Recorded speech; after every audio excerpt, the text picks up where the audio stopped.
Olá, Salto para o Futuro está entrando no ar pela TV Escola. Imaginar como é o processo de produção cartográfica e como ele vem sendo influenciado pelas constantes e cada vez mais rápidas evoluções tecnológicas é um desafio. Hoje o tema do nosso debate é a relação entre a cartografia e as novas tecnologias. Para o último programa da série Cartografia na Escola, convidamos a professora da Universidade Estadual Paulista, Maria Isabel Castrejini de Freitas, a pesquisadora também da Unesp, Valéria Caseta, e a professora da Universidade do Vale do Paraíba, Angélica Carvalho de Maio. E eu conto também com um convidado muito especial, você. Participe do Salto para o Futuro. 65 anos de existência, o Instituto Brasileiro de Geografia e Estatística se consolidou como uma das principais fontes de informação sobre o país. E ao longo de todos esses anos, a cartografia tem sido utilizada pelo IBGE como uma das formas de divulgar essas informações. Vamos ver na reportagem. Pesquisas, questionários, dados conjunturais, detalhes sobre a situação do país e sobre a vida dos seus habitantes. Desde sua criação, em 1938, o IBGE tem se dedicado à missão de retratar o Brasil. E retratar o país significa prover o país com informações socioeconômicas, e o retrato do país inclui, obviamente, mapas do país. A produção cartográfica começou a fazer parte das atribuições do Instituto em 1940, época em que a tecnologia cumpria seus objetivos, mas sem muita agilidade. Esse aqui é o equipamento de restituição aerofotogramétrica. Até o final da década de 80, era aqui que as fotos tiradas pelos aviões eram traduzidas para a linguagem cartográfica. Naquela época, o tempo de produção dessa folha, que serve de base para os mapas, podia chegar a até 6 meses. O engenheiro cartógrafo Cláudio João dos Santos lembra da época em que essa espécie de braço mecânico traçava os contornos dos mapas. Cláudio trabalha no IBGE há mais de 25 anos e define todo esse tempo como uma fase de transição tecnológica. Antigamente, o processo é um tanto quanto artesanal. Existia uma confecção quase que artística, né, do trabalho do cartógrafo, né? Tinha muito de arte. Hoje a arte ainda está presente, porém com o avanço das novas tecnologias, houve a possibilidade de um ganho efetivo de tempo, né, na disponibilização do nosso produto, que são os mapas das nossas cartas. Olha, nos últimos anos, principalmente nos últimos 10 anos, houve uma grande evolução da tecnologia, tanto na obtenção das informações para o mapa, no imageamento, que nós chamamos, que desde os voos aerofotogramétricos, hoje nós temos uma grande contribuição com imagens de satélite, até radares mais sofisticados. Em estações digitais como essa, o antigo braço mecânico deu lugar ao computador e as imagens passaram a ser digitais. O resultado? Mais agilidade na confecção dos mapas. Mas essa é apenas uma das etapas de produção. É na fase de processamento que a toponímia, ou seja, o conjunto de nomes coletados durante a pesquisa de campo, é incorporada ao mapa. Essa fotografia aqui mostra exatamente o material que é usado pelo cartógrafo no campo na coleta dessa toponímia. Ele procura as pessoas mais antigas do lugar, normalmente confirma com 3 pessoas e faz a coleta dos nomes. Esses nomes vêm para uma lista, né, que nós chamamos de listagem de topônimos, e vai dar informação dos rios, das localidades, etc. Durante o processamento das imagens, os técnicos utilizam pares de fotografias para compor o que depois veremos no mapa. Qual é o futuro da cartografia? O futuro da cartografia, eu diria que está atrelado ao futuro da humanidade, né? Enquanto o homem ele precisar se deslocar no território, ele precisar ir de um lugar ao outro, ele precisar de medir distâncias, enquanto houver essa necessidade, mesmo que seja em outros planetas, a cartografia vai existir. E a Terra está representada no Atlas Geográfico Escolar produzido pelo IBGE. A publicação reúne 235 mapas, divididos em 2 partes, Mundo e Brasil. Para a coordenadora da parte Mundo, a maior preocupação da equipe que elaborou o Atlas sempre esteve bem definida. Um estudante sem acesso à informação, ou seja, aquele aluno no município distante que não tem informação, e nós teríamos que fazer um Atlas abrangente e completo e também atual, né? Abordando temas sempre atuais. Cada página que o professor vai abrir seria uma janela para o Brasil. A nossa grande preocupação é transformar as informações do IBGE e demais outras fontes em mapas para ver. Quer dizer, mapas de uma linguagem acessível ao professor e ao aluno.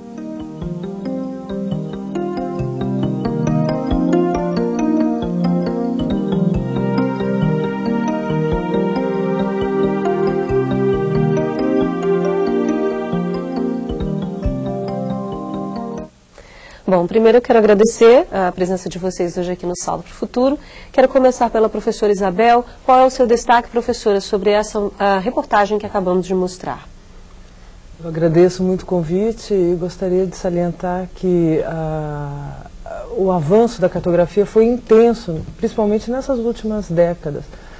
E que nós estamos nos adaptando, nós somos um país que depende de recursos para que isso se expanda de alguma forma mais intensa para toda a população, mas nós estamos nos adaptando e temos contrastes, né? De um lado, alta tecnologia, como vocês viram no IBGE e nos institutos de pesquisa, e por outro lado, as escolas que muitas vezes não conseguem desenvolver trabalhos nesse nível por falta de equipamentos sofisticados que pudessem atender às necessidades do professor.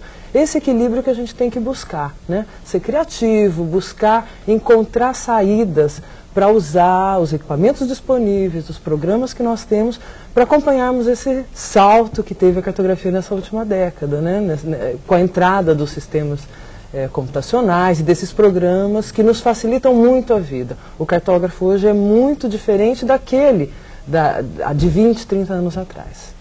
Professora Valéria, seu destaque. E aí eu queria saber, já que a professora Isabel disse dessa defasagem ainda um pouco em relação à escola, se essa tecnologia, se esse avanço, né, essa evolução que houve por parte da cartografia já chegou na escola. Quer dizer, a escola hoje tem acesso a esse tipo de material produzido, por exemplo, pelo IBGE ou pelo próprio Instituto, pelo INPE, né? As escolas têm possibilidade de adquirir ou acessar esse material ou ainda não é uma realidade? Bom, eu gostaria de agradecer o convite. O acesso a esse material ainda é restrito, né? Até mesmo as universidades. A aquisição desses materiais depende muito de um projeto político que cada município tem, né? Lá em Rio Claro, por exemplo, a prefeitura tem um levantamento aerofotogramétrico de 1995. E desde então, eles não adquiriram novas fotografias aéreas verticais, né? E, por outro lado, com as imagens de satélite, a gente tem uma periodicidade maior, né? Nós temos a possibilidade de dar visibilidade aos lugares, porque eu posso dizer que até 5 anos atrás, né, a escala dos atlas, elas chegavam até os respectivos estados do território brasileiro, né? Hoje, com as imagens de satélite, com as fotografias aéreas verticais e também oblíquas, a gente tem a possibilidade dos lugares, né, aparecerem. Porém, o acesso ainda é muito restrito, depende desse projeto. E aí o projeto político, você diz, por parte aí dos municípios Sim. E dos governos estaduais e municipais, talvez. Sim. Obrigada, professora Angélica. Então, eu gostaria de estar ressaltando essa missão, né, do IBGE de estar retratando o nosso país e de toda essa evolução que o técnico do IBGE estava falando, com relação à introdução dessas novas tecnologias, porque agora a gente assim, precisa que tudo saia muito mais rápido, né? Então, antigamente demorava meses para produzir uma carta e agora tanto os computadores como as imagens de satélite, mesmo as fotografias aéreas já deram assim, um salto para que a cartografia fosse um pouco mais rápida, né, em estar fornecendo esse material para as pessoas conhecerem um pouco mais do país, né. Já que a gente não consegue chegar até o país, acho assim que os mapas trazem o país para a gente, trazem os lugares para a gente, e agora eles estão chegando para a gente muito mais rápido, né. Eu concordo que ainda tem uma certa restrição ao uso dessas novas tecnologias nas escolas, mas eu acredito assim, eu sou bastante otimista e eu acredito que agora, de algum tempo para cá, já chegou o momento em que os pesquisadores dos centros de pesquisa como o INPE, o próprio IBGE, eles estão preocupados com isso. Tanto é que o IBGE tem um site muito interessante na internet que atende a 2 tipos de de alunos, na faixa, se não me engano, até os 13 anos e depois dos 13 anos aos 19 anos. Né? Então, ali eles disponibilizam uma série de dados, né, que eles podem estar brincando, mudando com o computador, e o INPE tem vários projetos na área de educação, inclusive um projeto que, conforme os lugares convidam, é um projeto itinerante, eles levam essa tecnologia até esses lugares, né? Então, eu acho assim, eu sou otimista, eu acho que os pesquisadores agora chegaram à conclusão que, para disseminar a tecnologia, tem que estar trabalhando junto com a educação. Né? Você acredita que já existe essa preocupação de divulgar essa informação, de não conter, não segurar essa informação e sim disponibilizar? Agora chegou esse momento, com certeza. Ok, Edileuza do Tocantins. Oi, Edileuza. Boa noite, Bárbara. Boa noite, especialistas. Eu sou Edileuza Lopes, orientadora da Escola Estadual Professor João Alves Batista, Araguaína, Tocantins. Bárbara, nós somos mais de 70 cursistas, divididos em 4 horários, e 80% são universitários do curso de Geografia. Nos debates, eles falaram que a equipe do Salto está de parabéns pela edição, e nós é que somos felizes por termos um salto para o futuro como formação continuada. E o questionamento é do professor Jair. Sabemos que nossos recursos são precários quando se refere à produção de mapas, possuindo, na maioria das vezes, somente xerox ampliada ou uma cópia coberta do mapa. Tendo em vista essas dificuldades, como produzir mapas com nossos alunos, se na maioria das vezes essas tecnologias são desconhecidas e não estão ao alcance dos mesmos? Boa noite e obrigada.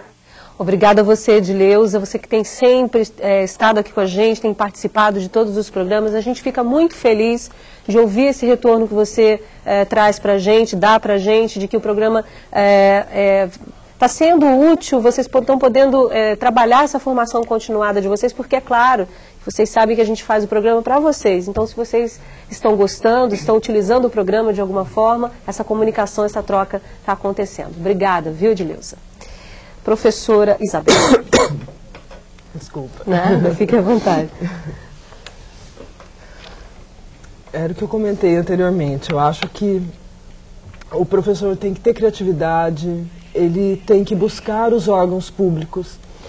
Existem muitas prefeituras, muitos institutos nos estados que tratam da cartografia, que tratam da geografia.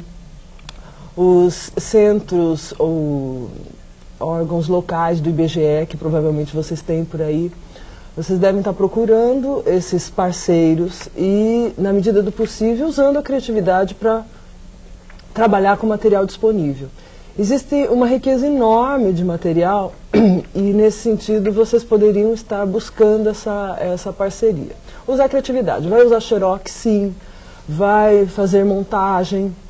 Vai usar folhinhas. É interessante que tem muito material de congresso que usa imagens de satélite como decoração e que poderiam estar sendo utilizados nas escolas para trabalhos de interpretação e práticos, de locação, de feições. Tem que ser criativo, né? E se vocês têm computador, é claro que vai ficar muito mais fácil, né? Através do computador vocês vão poder ter acesso a sites, como a professora Angélica comentou, vão poder ter acesso a programas que poderão ser baixados para suas máquinas. Vocês vão, com isso, poder produzir mapas e produzir interpretações sobre as imagens e sobre as fotografias, né? Quem tem acesso à internet tem um canal aberto, que é o site do INPE, o site do IBGE e vários outros aí pelo mundo que divulgam esse material cartográfico. Ok, a Maria José do Maranhão já está aguardando a gente. Oi, Maria José. Oi, sou Maria José Barreto, do Teleposto de Bacabal, Maranhão. A pergunta é a seguinte: a partir de qual período da aprendizagem o educador deve trabalhar com o educando os acessórios remotos? Obrigada pela série. E o boletim, ele demonstra o quanto o professor tem que se atualizar. E o salto para o futuro está aí mesmo, né? Um grande suporte para a formação do educador. Boa noite e obrigada. Professora Valéria, ela fala, a questão dela, e se eu não me engano, ela usar alguns recursos de sensoriamento remoto. E aí no boletim faz lá uma referência à câmera fotográfica, né? Por exemplo, como é que o professor talvez, como diz a Maria José, possa discutir, trazer essa questão, falar numa linguagem mais próxima desses alunos, trazendo um equipamento tão de fácil acesso como a câmera fotográfica, né? Ok. A professora Maria José, ela se refere, né, ao período de aprendizagem que seria ideal estar trabalhando com sensoramento. Eu penso que desde da pré-escola. Aí, esse aprofundamento, o nível de complexidade conceitual, ela pode ir sendo aprofundada ao longo do período escolar. Então, por exemplo, ela pode iniciar na pré-escola com leitura, né, de fotografias aéreas, né, mesmo do ponto de vista frontal, quanto fotografias tiradas lá do alto, né, e aprofundando esse nível de complexidade de leitura à medida que entra nas séries iniciais e depois para o segundo, terceiro e quarto ciclo. Talvez ele, nessa discussão com o pré-escolar, essa nomenclatura talvez não fique clara para ele, que é um sensoriamento remoto. Sim. Mas é o manuseio do material, das imagens ou da própria câmera. Essa relação já pode se dar desde o desde a educação infantil. Não existe uma hierarquia, tá, né? Certo. Em quando iniciar esse trabalho. Ok, professora, vamos ouvir as perguntas que estão com a Mônica. O fax é da Tânia Colodete, do Instituto de Educação Governador Roberto Silveira, aqui no Rio de Janeiro. Comenta-se no boletim sobre o uso da multimídia no ensino de geografia para fins didáticos. Salientamos que esse recurso ainda é pouco explorado no cotidiano do professor da escola pública. Por outro lado, o uso de fitas de vídeo é um recurso que se inclui nesse pacote da multimídia. O que fazer para que as mudanças tecnológicas aconteçam na vida do professor? Quando abriremos mão do livro didático? Professora Angélica? Então, eu acho que a gente não vai abrir mão do livro didático nunca, né?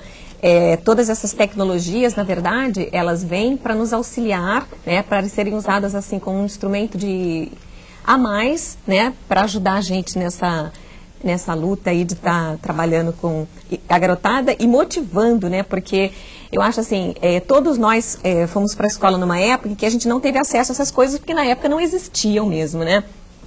Mas hoje em dia já existe, então os próprios alunos, eles exigem esse tipo de coisa para que eles se sintam motivados. Na verdade, um dos maiores problemas dos professores hoje em dia é motivar os seus alunos, né? Então, essas imagens, eles trazem a realidade mais próxima dos alunos, né? Então, os mapas, né, são importantíssimos, mas eles estão lá mostrando alguma coisa sobre uma realidade. E eu acho assim que as imagens, tanto as fotografias aéreas quanto as imagens satélite trazem para a gente a realidade mais próxima do que ela é, né? A gente até uma vez estava conversando e deram um exemplo que eu achei interessante. Lá no mapa a gente tem aquele rio azul, sempre cheio e sempre daquele jeito, né? E se a gente observar ele ao longo do ano, quanto as características que ele tem, de cada período do ano ele aparecer de um jeito, ele não é sempre assim. E como que os professores poderiam estar recorrendo a isso?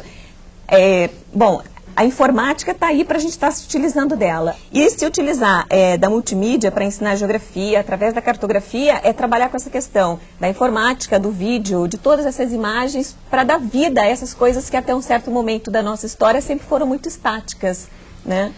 Ok. O João Batista do Tocantins já está aguardando. Oi, João. Oi, Bárbara. Boa noite, especialistas. Eu sou o João Batista Carneiro, orientador de aprendizagem do Colégio Estadual Adolfo Bezerra de Menezes, Araguaína, Tocantins. Vendo o boletim, observamos, como a Edileuza observou também, que a maioria das tecnologias ainda não fazem parte da nossa realidade educacional. Porém, os nossos jovens usam constantemente jogos eletrônicos que nem sempre são educativos. E como nossas escolas são desprovidas destas tecnologias, qual seria a sugestão, considerando que nosso aluno usa extra-escola os mais variados tipos de jogos eletrônicos e até mesmo a internet? Boa noite, obrigado. Obrigada a você, João, por essa participação. Valeu, conto com você, o Marcos conta com você na semana que vem, ok? Professora Isabel. Essa questão consta do boletim também, né? Do texto que está no boletim. Mas aí lá está de uma outra forma que não essa posta pelo João. jogos que auxiliam, né, no ensino da geografia e no trabalho com a cartografia. Como é que é possível, talvez, fazer essa união desse trabalho, dessa questão que o João traz para a gente? Os alunos estão mais preocupados, têm acesso, jogam, gostam, né? De que maneira poder, então, o professor fazer essa relação? Trazer um jogo que, de repente, vai motivar, vai instigar esse aluno a trabalhar com a cartografia, trabalhar com a geografia, enfim. Nós precisamos estar sempre sintonizados com o cotidiano dos nossos alunos. Eles mudaram, eles navegam pela internet, eles têm um domínio muito maior do que nós, professores, em alguns aspectos. Eles conseguem ter um domínio muito pleno da máquina. Então, temos que nos tornar aliados no que diz respeito ao ensino e aprendizagem, né? Eu acho que é importante a gente conhecer esses jogos, explorar os jogos que são saudáveis. Existem muitos jogos destrutivos, muito negativos, violentos, mas existem jogos muito saudáveis que nós poderíamos estar explorando, conhecendo e extraindo deles alternativas que pudessem estimular os alunos a explorar o mundo, explorar a sua cidade. Vocês viram alguns exemplos no texto, né? O SimCity é um jogo muito interessante que explora muito a criatividade dos jovens, né? E que poderia ser explorado nessa linha. O que é interessante também, eu gostaria de salientar, é que as pessoas que trabalham nessa área, né, de produção de material didático têm que cada vez mais se dedicar a isso. E nós temos grupos na universidade que se dedicam a produzir jogos com um caráter mais didático e mais estimulante para o aluno aprender brincando. Ok, no próximo bloco vamos fazer uma visita ao Instituto Nacional de Pesquisas Espaciais e saber como a tecnologia espacial tem contribuído para a produção cartográfica. A gente volta já. Olhos eletrônicos no espaço. Na reportagem que vamos ver agora, você vai saber como os satélites e as imagens captadas por eles estão sendo usados nos estudos geográficos e ambientais, contribuindo também nos processos de ensino e aprendizagem. Confira. O Instituto Nacional de Pesquisas Espaciais foi criado pelo governo brasileiro em 1961, com a missão de investir no campo das atividades espaciais. Em mais de 30 anos de história, o INPE já se tornou referência no desenvolvimento de tecnologias utilizadas, por exemplo, na construção e manutenção de satélites. Naquele telão é possível acompanhar as rotas dos 3 satélites brasileiros que estão em órbita. Em média, eles passam 14 vezes por dia em torno da Terra. 2 desses satélites coletam dados que ajudam, por exemplo, na previsão do tempo. O outro tem a função de captar imagens, ou seja, ele é o satélite que faz o sensoriamento remoto. Sensoriamento remoto é exatamente isso que tu estás fazendo agora, tá? Tu e a câmera de televisão estão me focalizando, me caracterizando. Nos teus olhos e na câmera de televisão vocês estão vendo como eu sou, a cor dos meus olhos, a cor da minha roupa, os gestos que eu estou fazendo, sem vocês tocarem em mim. Isso é sensoriamento remoto. Lançado em 1999 pelo Brasil, em parceria com a China, o satélite Sibers tem captado imagens de todo o país. As imagens servem de base para a elaboração das cartas-imagem, utilizadas em cursos itinerantes de formação continuada de professores. Na realidade, elas são uma fusão de imagens de satélite com informações cartográficas. Essas informações, em geral, são tiradas de cartas topográficas.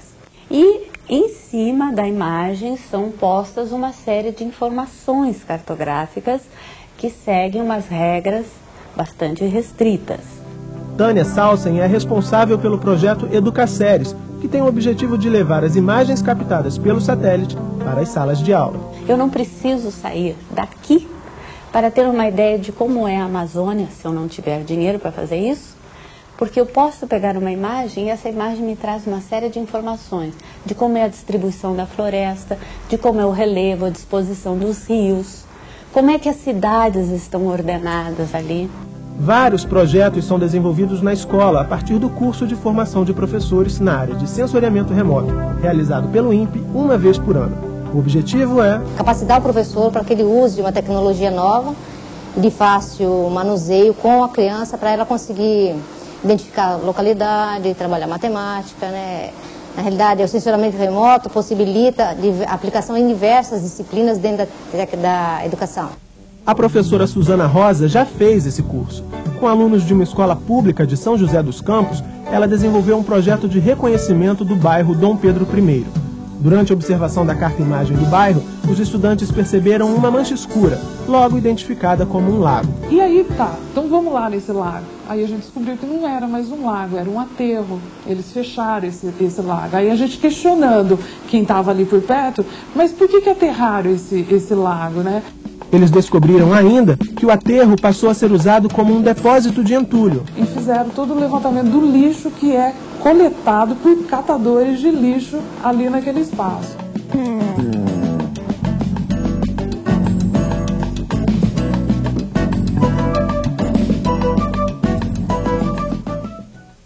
Bom, professora Valéria, o seu destaque em relação a esse trabalho, essa reportagem que mostramos agora? Uma coisa que eu gostaria de destacar, né, é que assim, as imagens de satélite, quanto as fotografias aéreas verticais, enfim, o sensoramento remoto, ele nos dá a possibilidade de estar pontualizando aquelas generalizações que a gente tem nos livros didáticos. Então, o sensoramento remoto, né, ele vem a estar pontualizando isso, ou seja, Tipo, que generalizações, por exemplo? Por exemplo, nós temos nos livros didáticos recortes fotográficos e paisagísticos, né, esses enquadramentos fotográficos de uma série de paisagens do Brasil. Porém, nós não temos dos lugares. E hoje o ensino do lugar, ele vem à tona, né, após nesse período de globalização, eu diria. Então, as pessoas têm necessidade, né, de entender, de estar conhecendo melhor os seus lugares, né? Então, essas novas tanto o sensoramento remoto, ele vem a pontualizar esses enquadramentos. Ou seja, ele permite desconstruir imagens estereotipadas, a produção estereotipada dos lugares. E isso é muito interessante. Sim, essa fotografia que ele faz, ela é real, ela é concreta e não tem nada estereotipado ou pensado ou colocado ali. Aquilo é o real, é aquilo que se apresenta. Nós temos também, né, porque enquadra, tanto as imagens de satélite quanto as fotografias, elas trazem um recorte dado pela escala também. Elas enquadram, porém, só que é um enquadramento a partir do lugar. Eu queria passar um pouco para a professora Angélica, voltarmos em relação ao vídeo, né? Qual é o comentário, qual é o destaque que a senhora faz desse vídeo também? Do trabalho ali, especificamente, talvez do trabalho ali do pessoal que foi até o campo, né? A partir daquela leitura, foi a campo, descobrir um pouco mais dessa realidade. Eu acho que a importância está justamente nisso, da questão de aproximar o aluno muito mais da realidade, né? E eu achei interessante uma fala da professora Elizabeth, né? Quando ela dizia que o sensoramento remoto é uma maneira de permitir que os alunos trabalhem interdisciplinarmente. Por quê? Quando você trabalha com ciência, sensoramento remoto está trabalhando com energia, né? Energia do sol, interação com a matéria, como que aqueles alvos na superfície terrestre, eles vão se apresentar nas imagens. Então a gente pode estar trabalhando um pouquinho com ciências, com matemática, com a questão da escala, com a geografia, na hora que a gente trabalha a questão de relacionamento entre as coisas no espaço, né? Com história, quando a gente consegue ver uma imagem de alguns anos atrás, de muitos anos atrás e de hoje, né? Então, essa integração de disciplinas, essa interdisciplinaridade, que é muito fácil da gente estar trabalhando com o sensoramento remoto. E, ao mesmo tempo, está mostrando essa realidade. Rosineide, aqui do Rio de Janeiro, aguarda. Olá, Rosineide. Meu nome é Rosineide, cursista do Instituto de Educação Moisés Henrique dos Santos, falo do teleposto CEPAC de São João de Meriti. Eu gostaria de saber como é que um professor pode trabalhar a cartografia pela internet, se o aluno não entende bem a leitura da cartografia de mapa. Obrigada, Rosineide, por essa participação. Gostaria de ouvir você mais vezes aqui no Salto, tá bom? Professora Valéria. Olha, Rosineide, eu penso que esse tipo de estudo ainda esteja por ser feito, né? Eu desconheço, né, um acompanhamento do ensino de geografia por meio, né, da internet, no caso o ensino fundamental, né, e médio. Pois não, Angélica, pois não. Então, a cartografia pela internet hoje em dia, a gente tem a disponibilização daqueles mapas em formato digital. Alguns até permitem umas brincadeiras, né? E estão ocorrendo algumas pessoas com iniciativa de projetos, né? Assim, até na nossa universidade lá em São José dos Campos, a gente tem um projeto no qual eu até me incluo, não sei se eu poderia estar falando, que é justamente isso, levar os mapas na internet para os alunos, de maneira que eles consigam interagir com esses mapas, né? A partir de cartas topográficas, né, digitalizadas, de imagens de satélite, fotografias aéreas e sistemas de informação geográfica, ou seja, os alunos eles vão conseguir cruzar informações e gerar novas informações. Na verdade, aí está o legal da informática, que é a questão da interatividade, né? E agora, a questão da idade, eu acho que existe produto próprio para diversos tipos de faixa etária dos alunos, e eu acho que agora cabe assim, um pouquinho ao professor estar orientando, né, o tipo de sites ou tipo de jogos que ele vai estar utilizando com os alunos. Ou seja, ele vai precisar fazer uma análise prévia, fazer um planejamento. Exatamente, né? Ele também precisa ser preparado, né? Tá certo. Isabel, eu vou pedir só um minutinho, que a gente tem perguntas com a Mônica, eu já te passo a palavra, tá bom? Oi, Mônica. A pergunta é do professor Wagner, aqui do Rio de Janeiro. Ele diz que no passado existia a Escola Nacional de Ciências e Estatísticas que formava o técnico em cartografia e o geodésia em nível médio. Vocês poderiam informar se existem escolas de nível médio que formem cartógrafos? A gente comentava no intervalo, né, que é a Angélica que conhece, né, Angélica? Isso.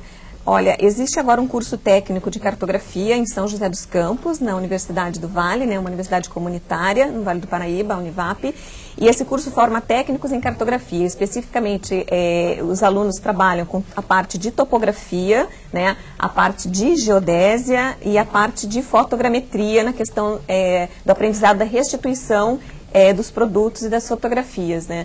E esse curso, a gente já tem esse curso funcionando há pelo menos uns 5 anos.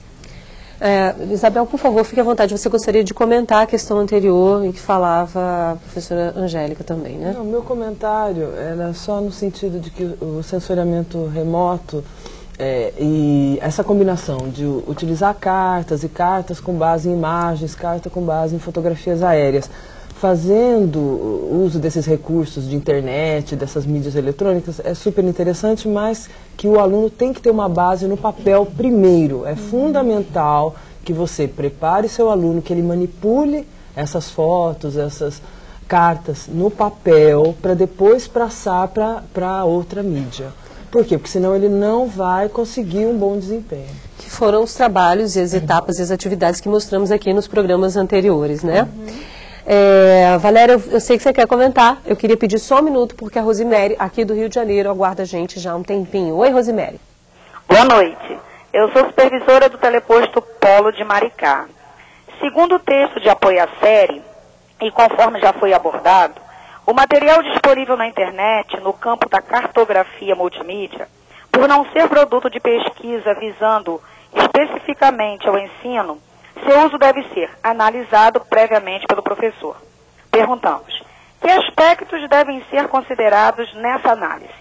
Como melhor utilizar esse material nas aulas? Obrigada. Obrigada, Rosimere, por essa participação. Você que tem estado com a gente sempre aqui. Muito obrigada, viu? Valéria? Rosimere, é interessante a sua questão e eu ia me referir justamente a isso, né?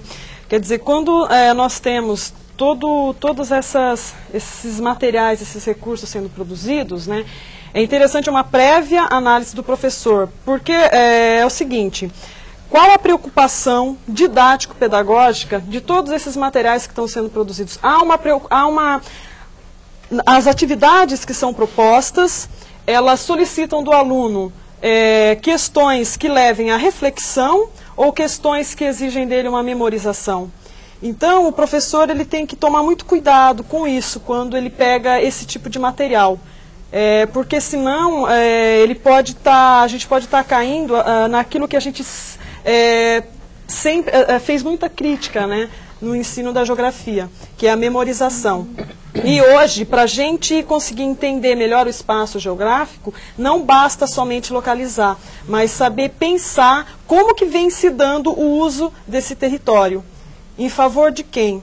E aí eu queria passar um pouquinho para a professora Angélica, para a gente fazer um comentário em relação ao que falava a professora Valéria. Então, é exatamente isso.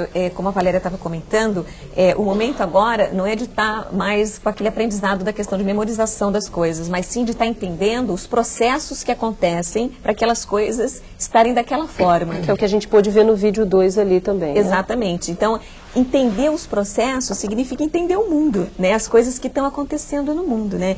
Então, eu acho que a Rosemary estava interessada nos aspectos, né? Essa questão da Rosemary ainda ficou um pouco, né, de uma certa forma. O professor que ainda não trabalha dessa maneira, não tem, está começando a ter contato com esse material, vamos supor, aos novos atlas, o que ele tem que avaliar, que foi a questão que a Rosemary nos trouxe. Qual é o trabalho prévio que ele faz com ele para depois trabalhar com as crianças? Eu acho assim que todas as atividades elas têm que ter um objetivo, né? Então, para que eles utilizem de todas essas mídias mesmo que existem aí, para cada coisa que está se utilizando, qual que é o objetivo? O que ele vai se aprender, né, naquele momento? Então, ela vai estar analisando se aquilo é adequado para aquele tipo de aprendizado ou não. Mas, na verdade, realmente, o professor, ele tem que ser preparado também, né? Como as pessoas estão dizendo, é um momento agora na área de educação em que a gente ensina e aprende junto, né? Porque determinadas coisas lá de trás tem que ser repensadas, né? A Sandra do Pará já aguarda a gente um pouquinho, um tempinho. Oi, Sandra. Aqui é Sandra do Teleposto da Escola Estadual Augusto Meira, de Belém do Pará. Nós, telecursistas daquele teleposto, gostaríamos de saber como trabalhar com máquinas fotográficas com crianças de terceira e quarta séries no estudo dos espaços do bairro onde a escola está localizada. Boa noite e obrigada. Sandra, muito obrigada pela sua participação. Que bom ouvir vocês do Pará. Eu sei que às vezes é difícil esse contato com o nosso telefone aqui, mas é sempre bom e a gente quer ouvir sempre vocês aqui no Salto, tá bom? Professora Isabel, a Sandra traz uma questão interessante, né? Desenvolver uma atividade usando um recurso de sensoriamento remoto, né, para mostrar, e aí vai se descobrir, também vai estar se mostrando para essa criança alguns aspectos desse bairro em que ela vive, né? O exemplo que vocês viram no vídeo foi muito interessante, essa última experiência da professora. Ela combinou as imagens com fotografias aéreas, com os programas no computador, com trabalhos de campo com os alunos.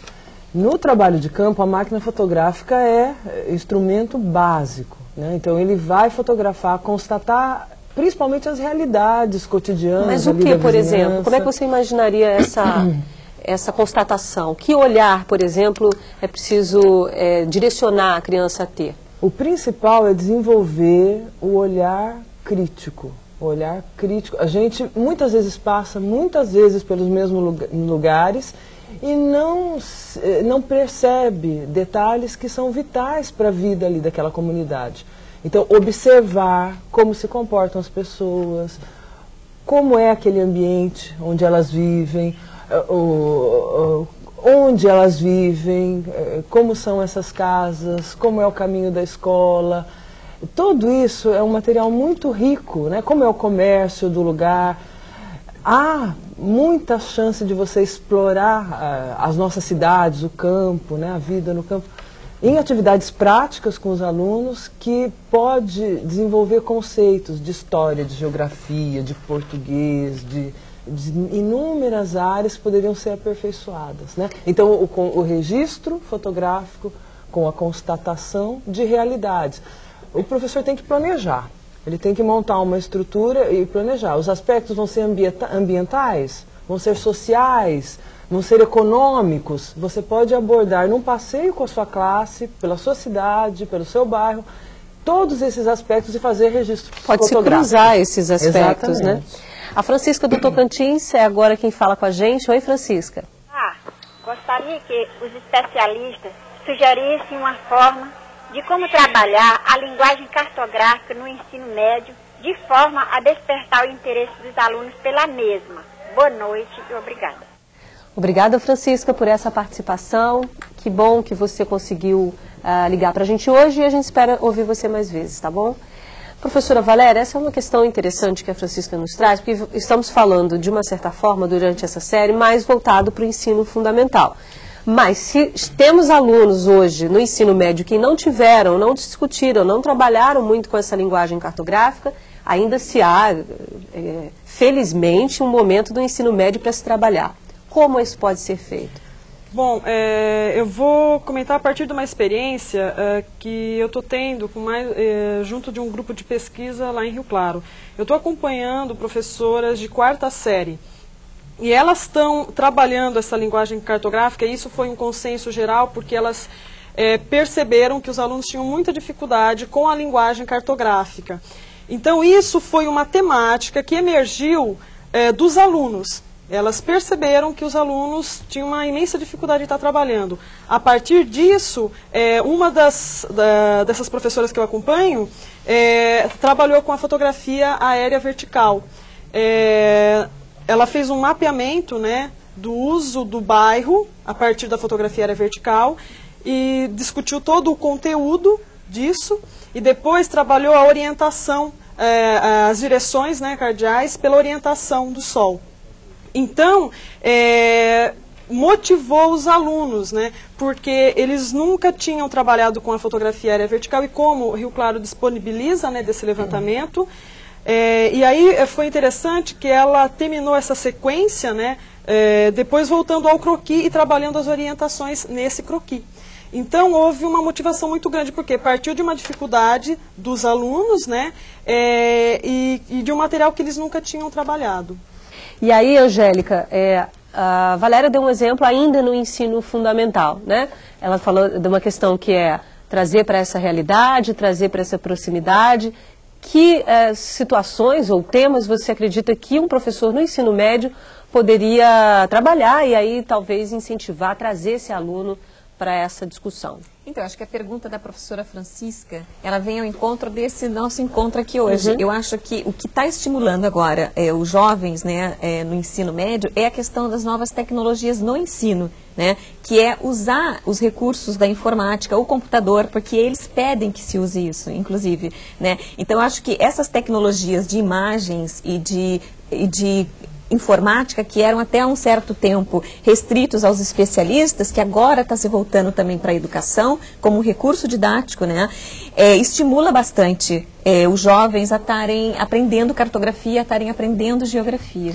Mas você imagina, por exemplo, numa escola que talvez não tenha esse recurso disponível, você imagina que algumas dessas atividades que mostramos aqui durante a semana, que são feitas com crianças, possam ser feitas também com jovens? Com certeza, principalmente a questão da construção, né, deles estarem construindo produtos cartográficos, né, dos arredores. Eu acho que a gente fala muito disso no ensino fundamental, mas os adolescentes também gostam dessa prática de estarem construindo mapas, né, em escalas diferentes. Eles já conseguem entender bastante essa questão de escala, e eu acho que a construção desses documentos também eu acho que favorece muito esse interesse, porque às vezes eles estudam cartografia sem entender muito bem o que é cartografia. Quando eles põem a mão na massa, aí o interesse é despertado.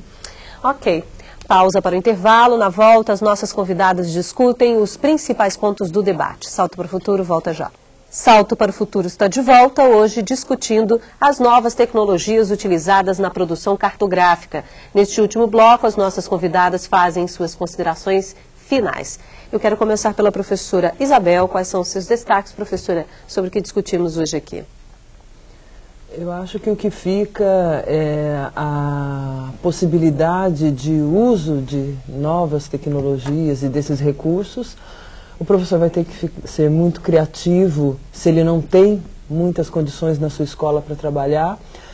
Vai se apoiar nos órgãos municipais, estaduais, para conseguir material, fonte, para produzir o seu material didático e trabalhar com os diferentes temas em classe. A questão ambiental é uma questão que pode ser muito bem explorada, e isso eu acho que é muito positivo que o professor faça. Planejar, ser criativo na hora de coletar esses dados e, na medida do possível, integrar disciplinas, que ele faça esse trabalho integrador da história com a geografia, das questões ambientais e sociais e da nossa vida cotidiana. Eu acho que isso é muito rico Isso estimula o aluno, estimula o professor. Isabel, a gente ainda tem um tempinho. Eu ouvindo a Valéria no final do bloco anterior, ela falava em alguns alunos, citou aí uma atividade, um exemplo de atividade, e que os alunos tinham algumas dificuldades cartográficas. O que a gente pode entender como o aluno tendo uma dificuldade com a cartografia? Quais são essas dificuldades ao longo de um processo ou de produção de mapa, ou de entendimento dessa linguagem, para que o professor possa, talvez, aí, a partir dessas dificuldades, construir um trabalho?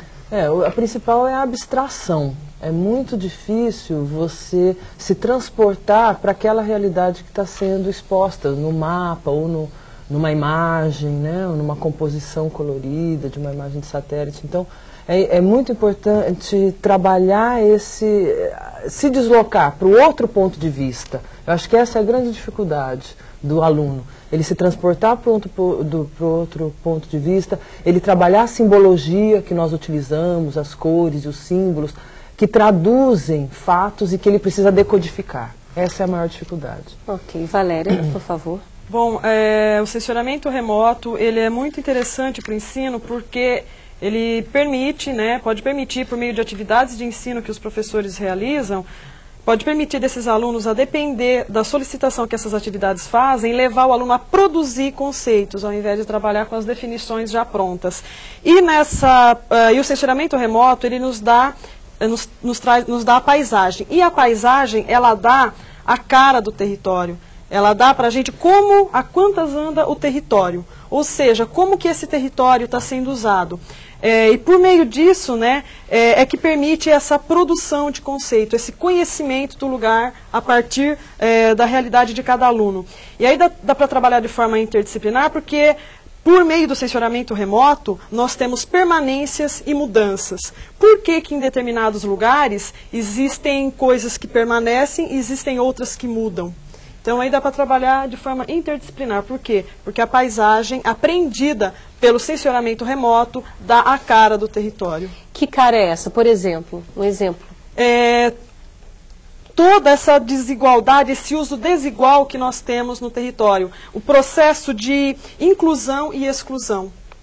A gente pode falar, por exemplo, no desmatamento, quando você quer fazer a avaliação de uma área grande, por exemplo, como a Amazônia, geralmente se faz um estudo a partir desse sensoriamento. Sim, e é interessante lembrar aquilo que a professora Tânia Salsen estava comentando, no vídeo que foi passado. A gente não precisa ir até a Amazônia para saber como que ela é. Assim como as empresas multinacionais não precisam vir até o Brasil para estar determinando quais lugares a serem usados. Elas podem determinar por meio do sensoramento remoto. Então, isso hoje, essas empresas, as multinacionais, elas utilizam de forma intensa a paisagem dada pelo sensoramento remoto para estar utilizando o território da forma como melhor lhe convier, não respeitando a história de um lugar. Obrigada, Valéria. Angélica? Então, eu gostaria de estar dizendo para os professores que nos assistem que a tecnologia, ela não é um bicho de 7 cabeças, A princípio, ela parece uma coisa misteriosa, mas na época dos homens das cavernas, uma lançazinha feita de pedaço de osso era uma tecnologia nova para a época, Então, na verdade, a civilização mudou, ela se desenvolveu e agora a gente tem essas ferramentas para estar trabalhando no ensino e que os professores não se desestimulem, que eles procurem ajuda nos órgãos, com os professores, que eles acompanhem e usem essa tecnologia que realmente é interessante para os jovens, para os alunos. É uma maneira de despertar realmente o interesse deles pelas disciplinas, e uma maneira de facilitar o entendimento, como a professora Valéria estava falando, das relações do espaço. Principalmente no ensino médio, onde a gente observa hoje em dia muita dificuldade de estar lidando com os alunos, no sentido deles estarem realmente interessados, em aprender da forma tradicional que a gente sempre aprendeu. No mais, eu queria agradecer a minha participação aqui, incentivar os professores que usem a cartografia multimídia, no sentido de usar os vídeos nas aulas, mesmo filmes no cinema que falam de cartografia de uma maneira sutil, mas que dá para discutir com os alunos em sala de aula. Livros interessantes que existem sobre a história da cartografia, porque conta um pouco da história da humanidade, né? Esses dias eu li um livro que eu achei muito interessante, que falava da história de como se descobriu, como calcular a longitude no mundo, e aí não sabia que tantas pessoas tinham morrido em função disso, porque os navios afundavam, que ninguém sabia calcular a longitude. Muito interessante, eu acho que as pessoas iam gostar. São outros recursos que estão disponíveis para o professor. Exatamente. Ok, chegamos ao final da série Cartografia na Escola. Esperamos que você tenha gostado. A sua participação, como sempre, foi muito importante. Eu quero agradecer também as participações da Maria Isabel Castreguini de Freitas, professora da Universidade Estadual Paulista, da Valéria Caseta, pesquisadora também da Unesp, e da Angélica Carvalho de Maio, professora da Universidade do Vale do Paraíba. Professores de todo o Brasil podem nos enviar os relatos de suas experiências.